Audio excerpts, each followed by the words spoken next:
Okay. So the Torah in its most narrow form are the first 5 books of the Bible. A lot of people say the Torah like they're talking about the whole Old Testament like that, but it's not. And so, and the Tanakh is the entire Hebrew Bible, which we call the Old Testament. They would just call it the Bible. I was going to say they'd call it the Hebrew Bible, but they wouldn't even call it the Hebrew Bible. They would just call it the Bible. Yeah. You said that there was 163 basically laws. Now, are they interspersed? 613. 613. Okay, 613. That are they interspersed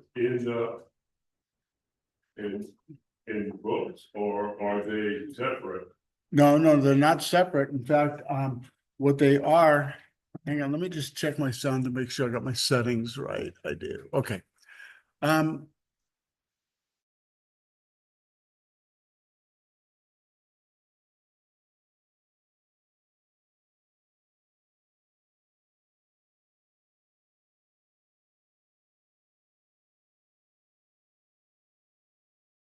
Okay, Yeah. very good. Okay, so anyway, no, the 613 laws that are in the Old Testament, they're in fact, Leviticus. They're in Exodus. In Exodus talks about 10 commandments. You read beyond the 10 commandments, you're going to see, all that stuff about don't sleep with your mother-in-law or, stuff like that. Yeah. That's all part of those laws.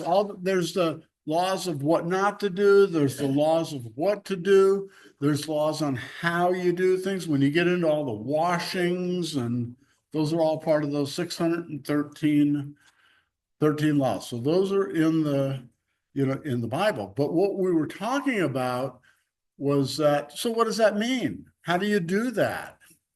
And so that's where the Talmud comes in, because the Jews believe that along with the written commandments, there's a whole bunch of oral commands. Okay. And so those get written down, and that becomes the Talmud. And then where I've got the Mishnah that's the written oral law. And then the Midrash, which you don't have on your sheet, I added it to mine, is really the explanation of those. So you got commentary after commentary, and people say. And what I brought up was that, so you won't find, when you talk to, if you went and talked to the local rabbi here and you ask him a question, chances are, I can't speak for this guy here, but he isn't going to tell you, well, if you look in the Bible and you find, this is going to tell you, he's going to say no. And he's going to take you like to the Talmud or something. And not only to the Talmud, but he's going to tell you, Rabbi so-and-so said this, or Rabbi so-and-so said this. Okay? Because what he's doing is they're not only just pointing out what they'll say the law is that you're trying to figure out, they're trying to give you the way that they interpreted it. And that's not bad, except for how much of it becomes, well, Rabbi said versus what the scripture says. And we're going to say, in fact, if you got your Bibles, turn into Leviticus 16, because we're going to go through that today, because that's the way God, almost forgot his name, God said, this is how you do Yom Kippur. This is how you do the Day of Atonement, or this is the way you observe the Day of Atonement, or this is the way the priesthood is going to do the Day of Atonement. And what we have then is, since it all centered around the temple or the tabernacle, the priesthood, and the sacrificial system, and those are gone, they can't do it. So what they've done is they've made up a system to do it, because what they did was, when the temple was destroyed and when Jesus predicted the temple being destroyed, they missed that he was the replacement for the temple, the priesthood, and the sacrificial system. And because they denied that, they had to hang on to something. And so whatever they came up with, because now the way that they observe it today is it's the day you do nothing. Okay. And it's a day that you try to make yourself right with God. So they've got a lot of prayer going on, the way they're supposed to do it. Most Jews don't. I mean, most Jews don't go to the synagogue today, or if they go, they'll go for maybe an hour. It's an all day, it's a 25-hour event for Yom Kippur. And so it's kind of like to give a tip of their hat to God and say, I remembered it's Yom Kippur and I came, or we prayed, or I'm really trying to get myself right with God. And we can see that that's not what Jesus came for. Jesus didn't come so we could make ourselves right with God. He came so that he could make us right with God through his work. And when we read through Leviticus 16, we're going to find out that really the people weren't required to do anything other than to bring their lambs and goats to be sacrificed. And it'll say in there that it's the priest making atonement for you. Okay? So again, the atonement's being made for you. You're not making atonement. Talk to a Jew today and you say, why do you go to temple on Yom Kippur? Because I'm making atonement for my sins. That isn't what we do. I mean, if we did that as Christians, we'd all have to strap ourselves on the cross. Yeah. But anyway, so that's their books and that's their interpretations and where that comes from. But I think I also said last week, we're not too different, because how many books do we, just as Lutherans, I mean, not even as Christians, how many books do we have? So we have a Bible, right? Who here has a study Bible? Diane, where's your study Bible? Oh, okay. I know Diane's got one because she's always got things like that. So we got, oh yeah, online on your tablets like that. So we have study Bibles. And what do study Bibles do? They've added text to explain. I don't know how many times we'll be doing a Bible study, or I'll be doing it somewhere, and someone says, well, my Bible says, and they'll read me the study note part, which is fine. I know what they're doing, like that. But it isn't their Bible saying. That's Concordia Publishing House saying it, or the John MacArthur Study Bible, whoever it may be, it's them saying. But that's the same thing as saying, my rabbi says, do this. I have more. So we have Book of Concord. It's a pretty big book. Okay, this is the Triglotta. And so I think there's 12 books in the Book of Concord, the Augsburg Confession. That's where we're going to find Luther's Small Catechism, Large Catechism, Formula of Concord, all this stuff. Okay.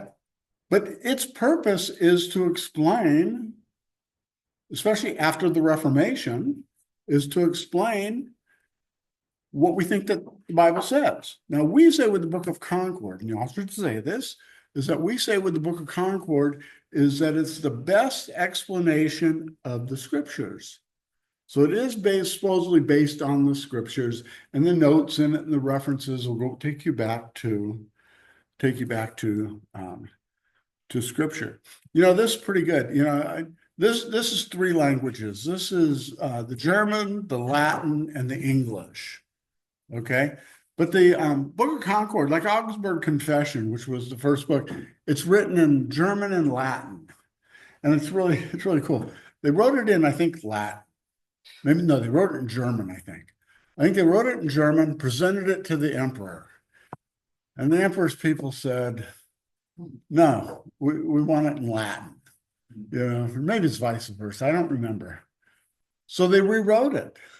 But they didn't just like copy it from German to Latin. They sat down and they rewrote what they wanted to say in Latin. So they're different. You read them in some of the, older versions, you read them side by side, and they're not necessarily the same. And they're both in English that we read, but one's translated from German to English and one's from Latin to, I would have copied it over but they didn't. So, and then it got translated into English. But anyway, So here, I don't think there's a small catechism here, but Luther's catechism is what, 10 pages in a pamphlet?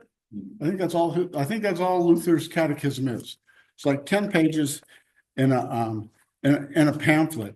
And all of you who've grown up Lutheran, you had your own little small catechism, but it was a book. Probably a couple hundred pages, maybe not quite that big, and small kind of a book. So all of a sudden now they've taken Luther's catechism, which is an explanation of the scriptures that he had maybe in 10 pamphlet pages. And now they've made it a 200-page, book with all these notes. And a lot of them, I mean, the questions, they ask questions that people would ask, and then it references the Bible verse. It's all in the, Bible verse. So that's good. But it's just the idea, the way that we add, because now we go, well, Rabbi Luther said, or if it's a later version, it's Rabbi so-and-so who was a follower of Rabbi Luther. Okay. And so, but it grows to where here's my Luther small catechism now, which is now up to about 1,150 questions instead of a couple of hundred questions and answers. Okay. And it's like 300, almost 400 pages. But look what they've done, at least on mine. Okay. They've got places where you can write your notes. I don't know if you guys can see, but it's lined in the columns. So now I can put my comments. So one day, 100 years from now, somebody will find my small catechism and they will say, Rabbi Gene said, what are you laughing at? What are you laughing at? Isn't that why they did that? Yeah. I got more. So here's the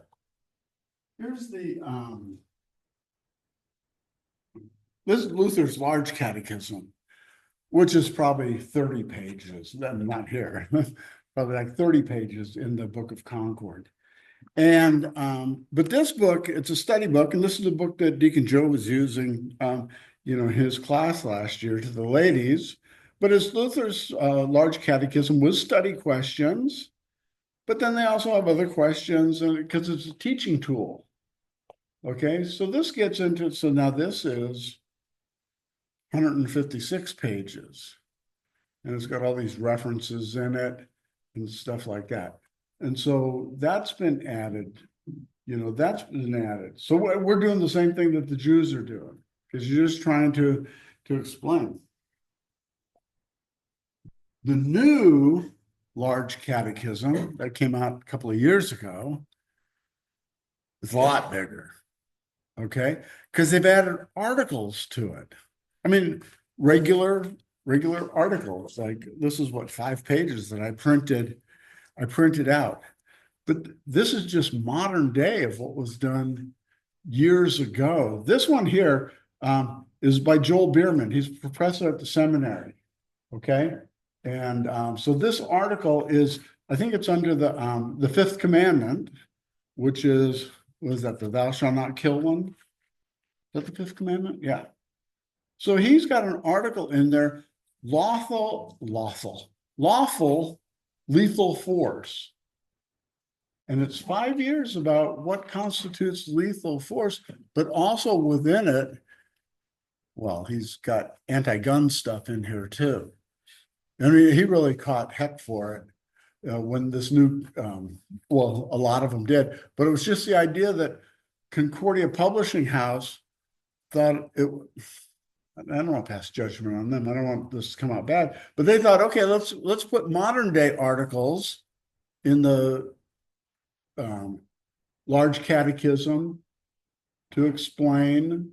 I'll put the best spin on it to explain these things in modern language, modern culture, things that we deal with today that maybe they didn't deal with back in the 15th, 16th, century, whatever. All I'm saying is, so now 100 years from now, after they're done quoting Rabbi Gene, they'll quote Rabbi Bierman.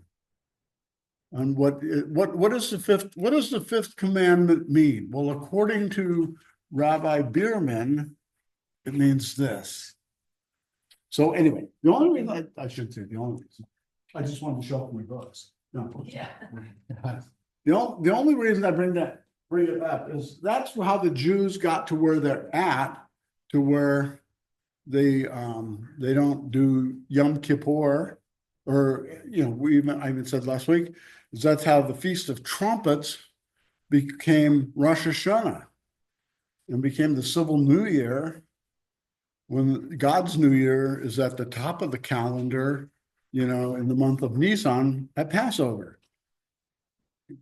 Because they started figuring out what works, for their community. So, any questions about what I said so far? Okay. Let's look at the Day of Atonement. Oh, I've got in here on your second page, some words to know, just like we had for the other, is atonement. What does atonement mean? At one minute, to be back at one with God. Okay, but it doesn't tell you how. It just says, that it is. I got it here for the notes. Refers to the forgiving or pardoning of sin in general, and original sin in particular, through the suffering, death, and resurrection of Jesus, enabling the reconciliation between God and his creation. And that's the atonement that Pastor Callio brought up. Is that, but see, it's an act by somebody else to bring us back into, because how could we atone for ourselves? We can't even do good works. The Bible talks about what our good works are worth. Nothing. Yeah. Got the word propitiation. See, you guys go home with big vocabulary today. Propitiation. Christ in his perfect life and atoning substitutionary death, that he satisfied the wrath of God against our sin and against us. It wasn't that he simply satisfied or assuaged God's wrath against sin. He assuaged God's wrath against us.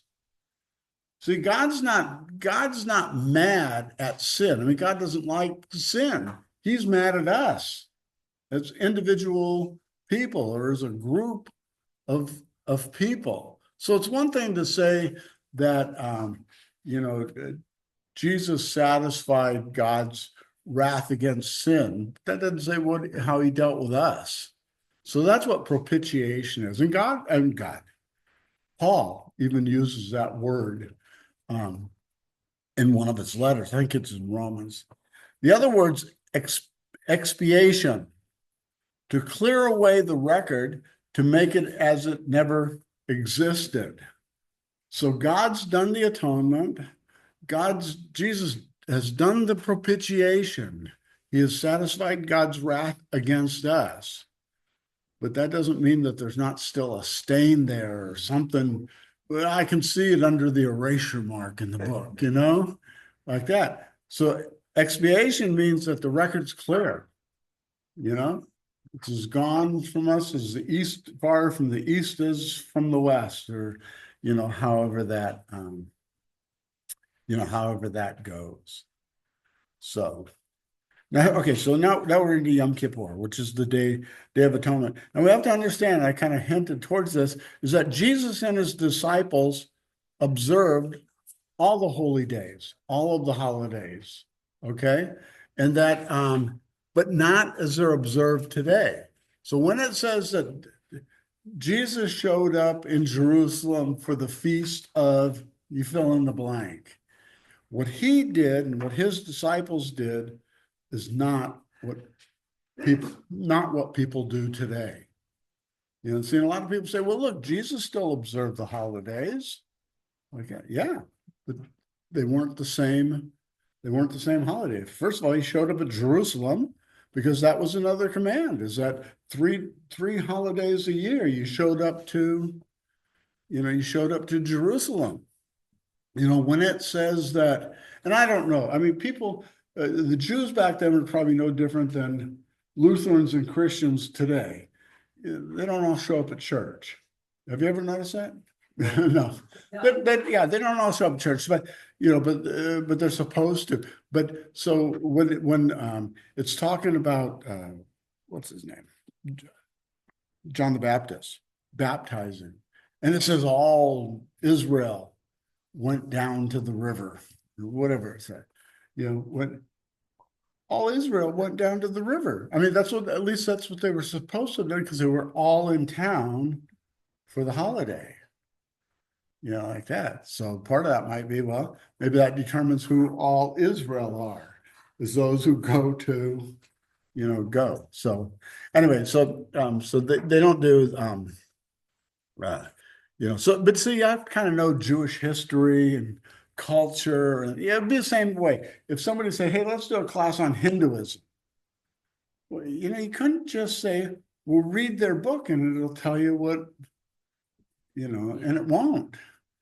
I mean, it won't. I mean, you got to get into their history, their culture, where they came from. And then when you read their book, then you've got some idea.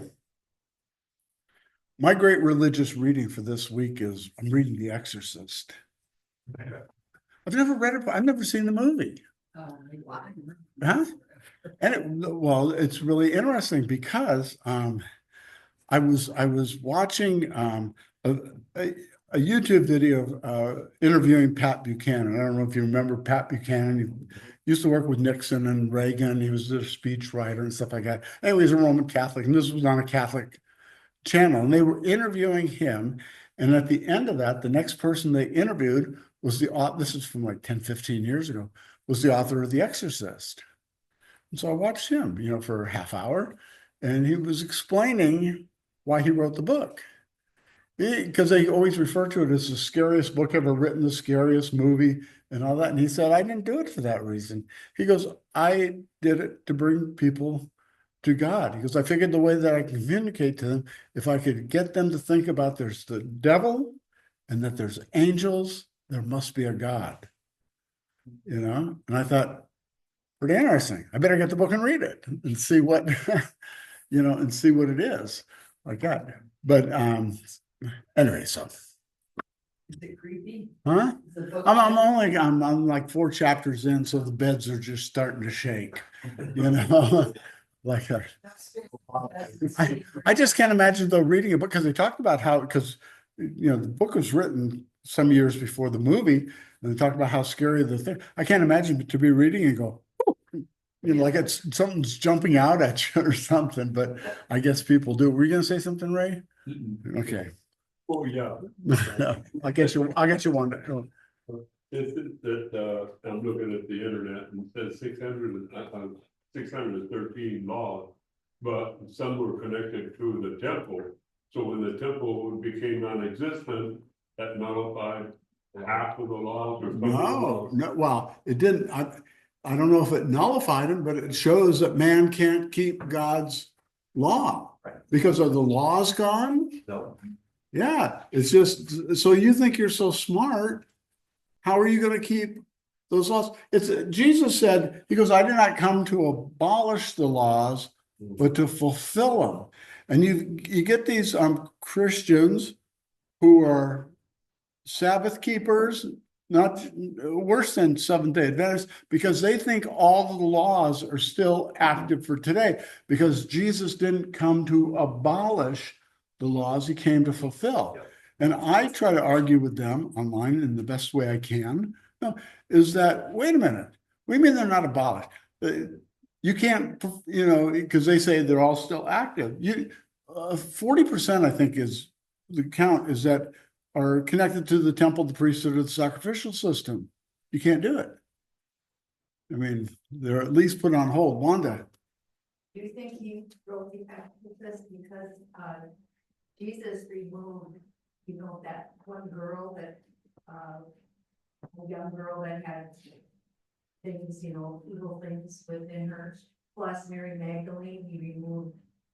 I missed the very, very beginning of what you asked. The author, I think he wrote The Exorcist because it's kind of like what Jesus did to that. Oh, well, I'm sure part of it was, and there are exorcists You know, I mean, even today, but I think what he was doing was just trying to show that there's another world out there. We've talked about that, this unseen world that it's easy for us to ignore that way. And so people walk away, don't even think about the unseen world, which means they don't think about God either.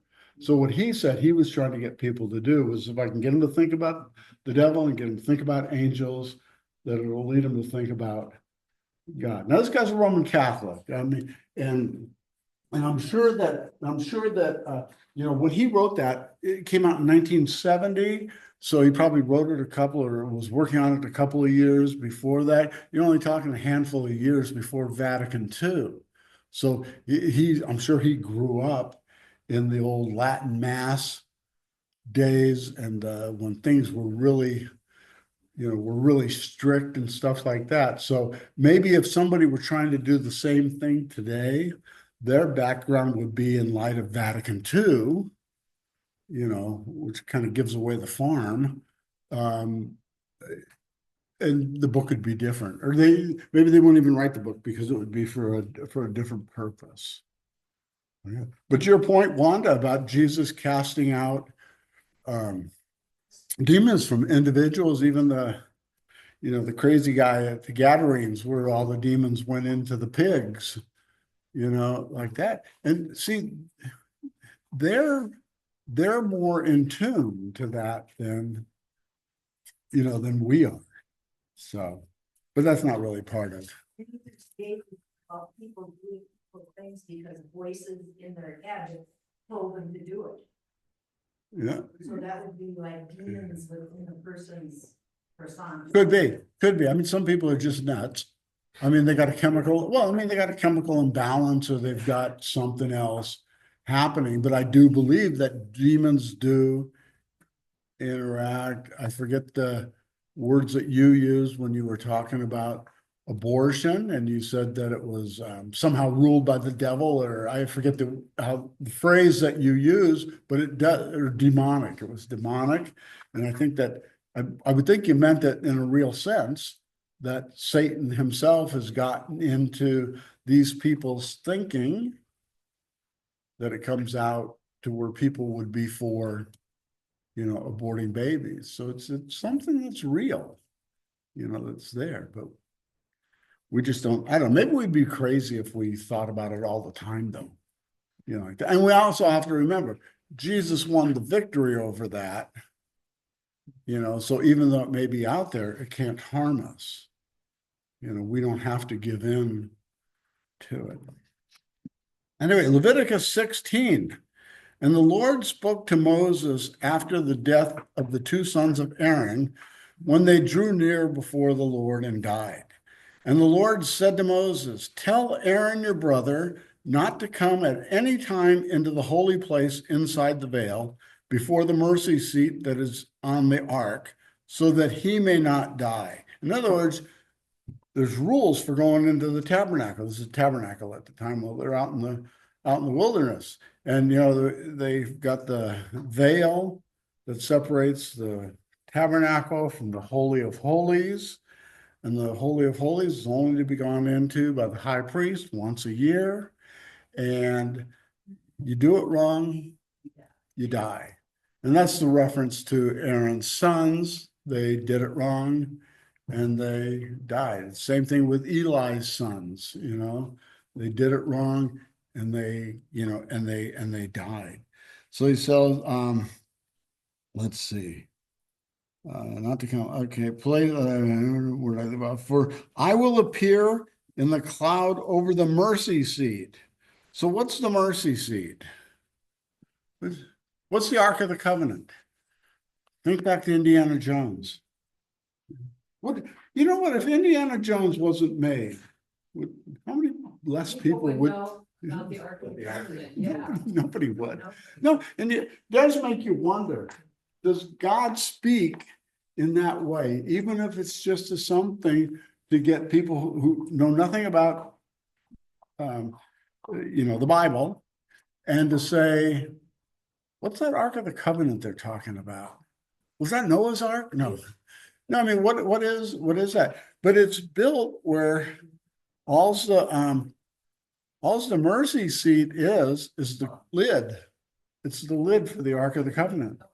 Yeah, I mean, it's, Between the angels, huh? in between the angels. Yeah, well, I mean, that's the way that they carved the lid. But yeah, the mercy seat is, if you had like a hope chest or something like that, the lid, that's the mercy seat. See, people don't like to think very often about how simple things are. That they think that it's something special. Inside the ark, what got placed inside the ark? Pardon? The Ten Commandments? Aaron's budding rod? What? Manna, jar of manna. Like that. That's what's inside, that's what's inside all of that. Anyway, so there's rules. So, In the ark. like a jack in a box? I mean, Yeah, no. yeah. Well, I don't think God's in the cloud. When they were carrying, they were carrying the ark. And one of the individuals, the ark was gonna fall into the ground. And he wanted to save it, he touched the ark and was automatically told. Well, I think that was from God, but I don't think God was in it. And God said, "Get your hands off me." Like that. No. You can probably go through a whole thing on the ark. But the main thing is that there's rules. And he says, "But in this way, Aaron shall come into the holy place with a bull from the herd for a sin offering and a ram for a burnt offering." So this is only there's 5 different offerings in the first several chapters of Leviticus. Okay. And it's the burnt offering, the grain offering, the peace offering, the sin offering, and the trespass offering. We may go into those more when we get to like Passover. Okay. But those are the different offerings. And some of those offerings are for good things, and some of them are to make up for bad things. And you have to know what your different offerings are. So he says, let's see. So he's got to bring the bull from the herd, and he's got to bring a ram for the burnt offering. He shall put on the holy linen coat, and shall have the linen undergarment on his body, and he shall tie the linen sash around his waist, and wear the linen turban. These are the holy garments. So, that's the priestly garments that he was given, that Moses put on Aaron, that God had commanded. And when Aaron was commissioned as a high priest, he got the uniform. Okay, so he shall bathe his body in water and then put them on, and he shall take from the congregation of the people of Israel 2 male goats for a sin offering and 1 ram for a burnt offering. This is the part I don't know. Well, one, he had to bring his own goat and ram. He had to do sacrifice for his own sin.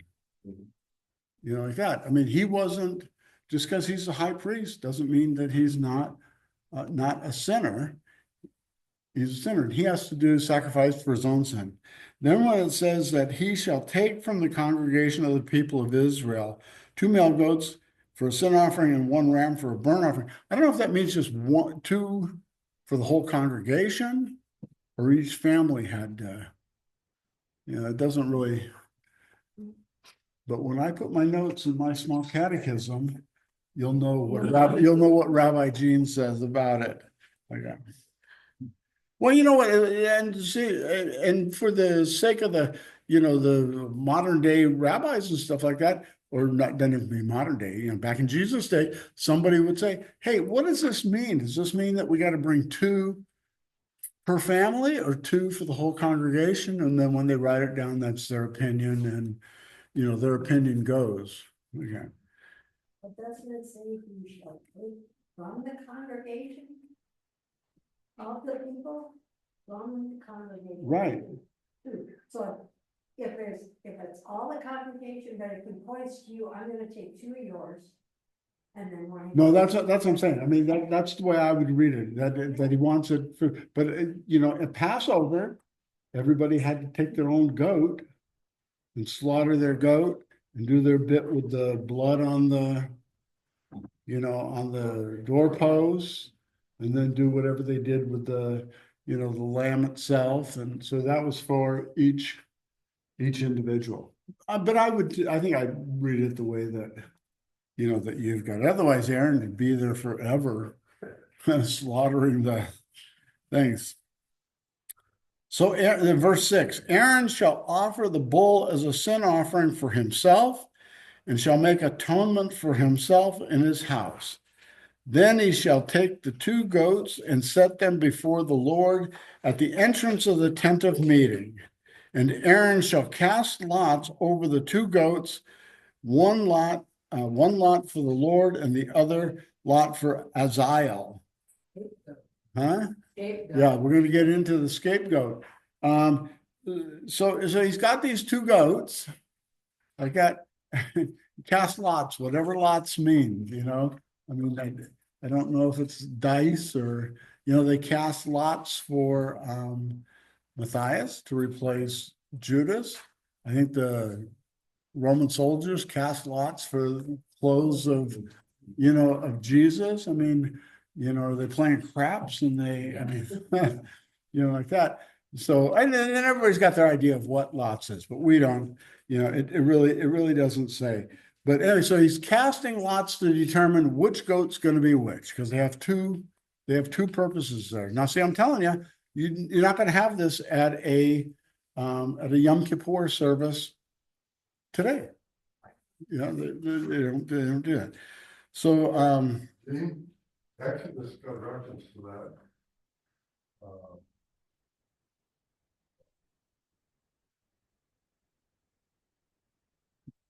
Any man shall take a land according to their father's house, a land for a household. And if the household is too small for the land, then he and his nearest neighbor shall take according to the numbers of the persons. where are you at? That's Exodus 12. Well, no, that's for the Passover. That's what I said. Every household for the Passover had to do their own goat, their own lamb, like that. But we're in Leviticus where, well, that's why I would question in Leviticus, is it 2 from the whole congregation or 2 from each family? Time. Pardon? Or time-wise. We're in Exodus at this point. No, I'm in Leviticus. Yeah. But wasn't it also based on what you could afford?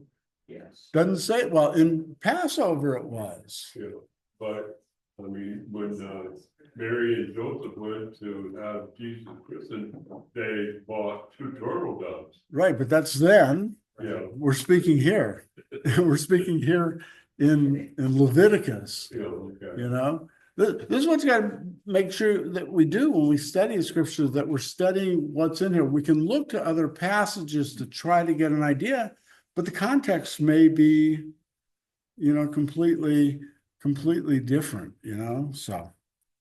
So he says, and he's going to cast these lots, and so one's for the Lord and the other is for Azazel. Now, the best I can tell, nobody knows what Azazel is. Okay, they don't know if it's a demonic character, if it was somebody there or what. Pardon? Bible traditionally rendered a scapegoat. As what? A scapegoat. No, I'm talking about the Azazel. Yeah, that's, they, Yeah, because my little thing here has a little message. Yeah. I don't know. I checked that out. I thought I checked that out. The best I could find is that nobody really knew. It was like one was for God and one was for this other being. Escape? because he. No, that's what he was.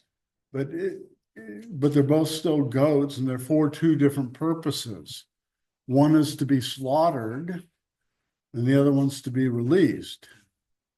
And that's why he's called. But it's saying one's for the Lord and one's for,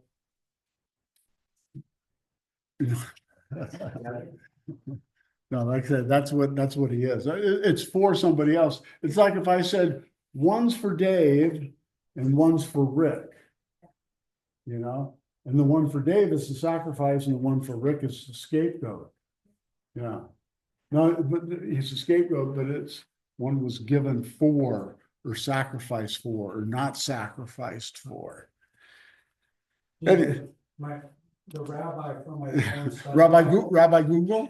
Well, no, in my study Bible, it says that Azazel, the traditional explanation is that Azazel takes two Hebrew words, one for goat and one for going away, and it means the going away goat.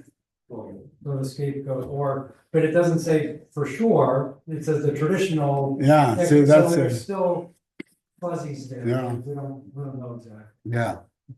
So it could be. Anyway, so That as the eel means absolute removal.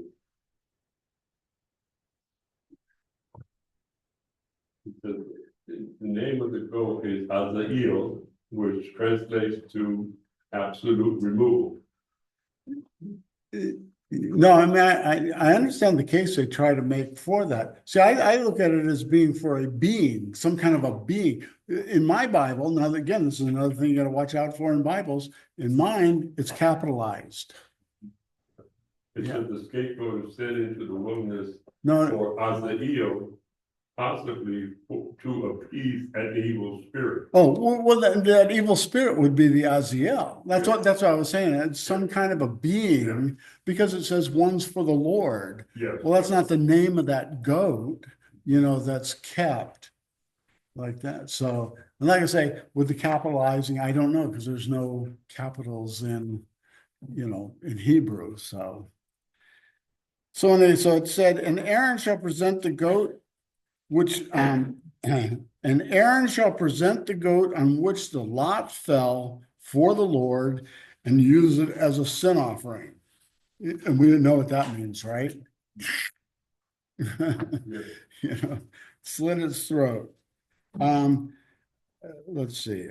But the goat on which the lot fell for Aziel shall be presented alive before the Lord to make atonement over it, that it may be sent away into the wilderness to Aziel. See, it's like there's this bad spirit out there somewhere, but this is the only place it's mentioned.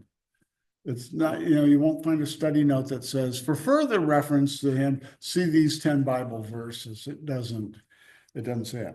So, okay, so here's what happens. The goats are brought.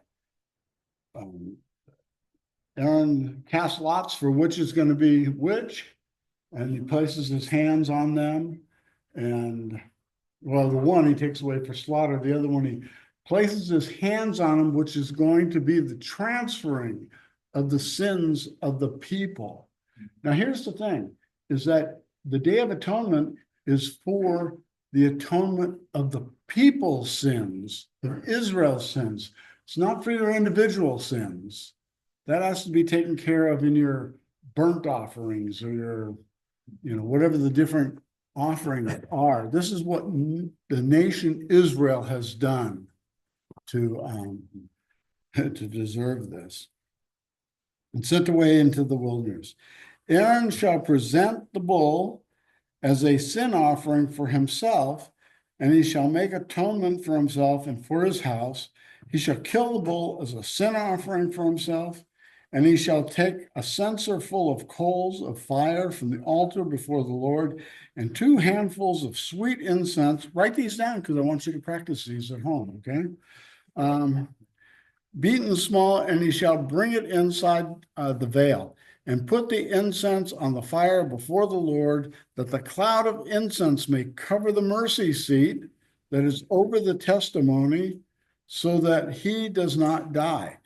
So Aaron's got to do all this stuff with such precision that he doesn't die. And then the people of Israel would be really out of luck if he died before he could do the atonement for him, because the only one that can do that is the high priest. What do you got there? I saw pictures of that Yeah. Oh. Yeah. See, she had the answer all along. I didn't know they had cameras back there. She's got pictures of what some artist thinks is as the L is, you know, so. Wouldn't that have been simpler? Wouldn't the Bible be simpler if they had mobile phones back then with cameras? With lots of, what's that? They call those candles then. Yeah. Anyway, so here's the idea. Is that you gotta go through all of these things in order to get to the place where you presented something to God that's going to make this atonement. What makes the atonement isn't the blood, okay? In this case, you know, it's the obedience to do it the way that God says, you know, the way that God says to, you know, to do it. Now there's, let's see. And it says, when he has made the end of the atonement, on verse 20, for the holy place and the tent of meeting and the altar, he shall present the live goat. And Aaron shall lay both his hands on the head of the live goat and confess over it all the iniquities of the people of Israel and all their transgressions and all their sins. And he shall put them on the head of the goat and send it away into the wilderness by the hand of the man who is in readiness. The goat shall bear all the iniquities on itself to a remote area, and he shall let the goat go free in the wilderness. So they're going to take him out of the temple area, take him away, and then they're going to let him go.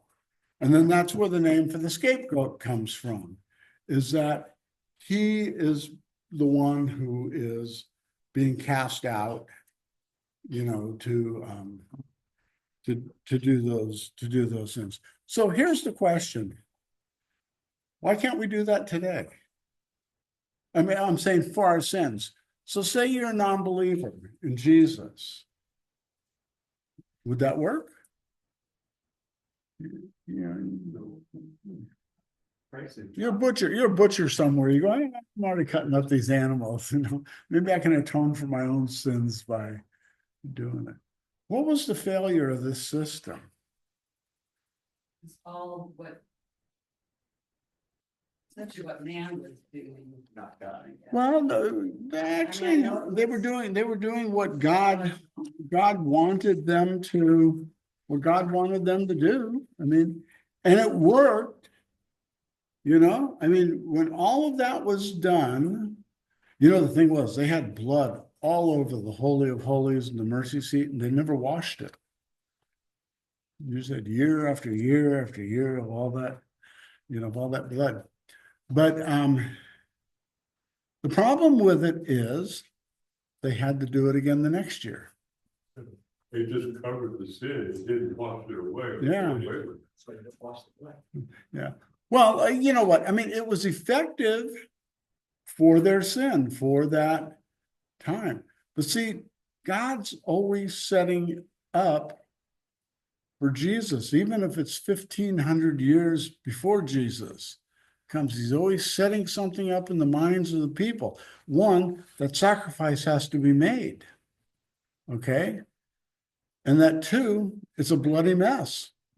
I mean, that sin, if we learn anything from Yom Kippur and the sacrifices, we learn that God takes sin seriously. You know, I mean, it's not a simple thing. You know, that was the thing with Passover, you know, is that you had to take a lamb, which is a baby one, without blemish. So it was a good lamb, because if it was a damaged lamb, you wouldn't mind killing it. I mean, right? Right. Yeah, I got to euthanize them. I'll save the money. I don't have to take them to the vet, and we'll, you know. And it said that you had to bring them in to live with you. What was it, 2-3 weeks? But you had to bring the lamb into your house to live with you. So all of a sudden It's not just a barn animal. It's like a pet. And then that's what you have to kill. But that's what Malachi pointed out to him, that they were bringing in the cripples. Right, yeah, no, right, no, we all do that. Well, you have you have a rummage sale and people go, been trying to get rid of that couch for, I've had that for so long, or I've got this, I got this great stereo system that doesn't work, but the church will take it. And, yeah, I mean, we do the same thing. We are no different than the people that get chastised in the Bible. So anyway, so why did Jesus have to die if sins could be forgiven by killing animals? Yeah, The new covenant. That was under the old covenant. there we go. The She's blonde got it. with something. No, that's it. It's a new covenant because all of this stuff, it's not like God changed his mind and said, this isn't working. These people, they just don't get it. They'll turn anything into a party, No, he's pointing to that final sacrifice so that when it happens, they'll go, now we get it. But they didn't. That's the thing, is that the New Testament tells us that these animal sacrifices didn't truly have the effect of atoning for sins, but they were put in place for a time as a symbol until the true atonement was realized. And in Hebrews 4, we went through the book of Hebrews, what, a year or so ago? Okay, you need to pull it out. I mean, and just read the book of Hebrews. I know most people won't do it. I don't even do it. Read it from beginning to end in one sitting, probably a 3-hour, read. But I mean, but you pick up the cadence of it, what's happening. Because in Hebrews 10:4 says, for it is impossible for the blood of bulls and goats to take away sin. Because the Hebrews, New Testament Hebrews here that he's writing to, they became Christians, but they're having a hard time living in the society. They want to go back to temple worship. They go, can't we just go back and do it? We'll still believe in Jesus, but we can't we go back and do that? And he said, no, because the blood of the goats, the bulls and goats can't take away sin. So the scapegoat, which was sent off into the wilderness, was a perfect illustration of this reality. It carried the sins of the Israelites away into the wilderness, but it was still alive and out there somewhere. Those sins are still running around on top of that goat, symbolically, that the goat was never put to rest. The problem of sin still needed to be dealt with once and for all. That's what Jesus did on the cross. And Hebrews 10 says he offered his body once for all. So it was just a foreshadow. So to just wrap it up in one paragraph here, that's how Jesus fulfilled Yom Kippur on the cross. Okay. And when he says it is finished, he's not just saying, I'm done with my job. Then people, now you go do yours. No. He says it is finished. He's saying that whole Old Testament system is gone, done, never to be again, like that. But the people kept going on and on with it until God finally had to come along, destroy the temple. Now what are you going to do? And the people in the second century, the Jews in the second century said, well, you know what? I think we can do this. How about if we say that atonement can come through prayer and good works, helping other, and I mean, their heart's right, and you want to do it. That's what you want to do. That's that love your neighbor stuff. That's what you want to do after you've received the forgiveness of sin. That's all that. But what they wanted to do still was if I do this, God owes me. And God owes us nothing. Any final questions? Okay, unless I come up with something really special, next time we'll go into the Feast of Tabernacles, which just ended this past week. Okay, and people go out and they live in they go live in the booths, they go live in the tents, but we'll find out what that meant about Jesus and how Jesus fulfilled that. But I'll tell you, if you read Leviticus 16 and then just go back and read Hebrews is like the answer to all that law. But people are comfortable living under the law because they've got a rule book. Just tell me what I got to do. And he goes, love your neighbor. And you go, no. Tell me what to do. I mean, I need something to do. Look, you got a whole book here. Give me your top 10. Give me your top 10. What's that? The top 10 that are not commandments. Yeah. Yeah, really. Okay, I'm done if everybody else is done. Let's close with the Lord's Prayer.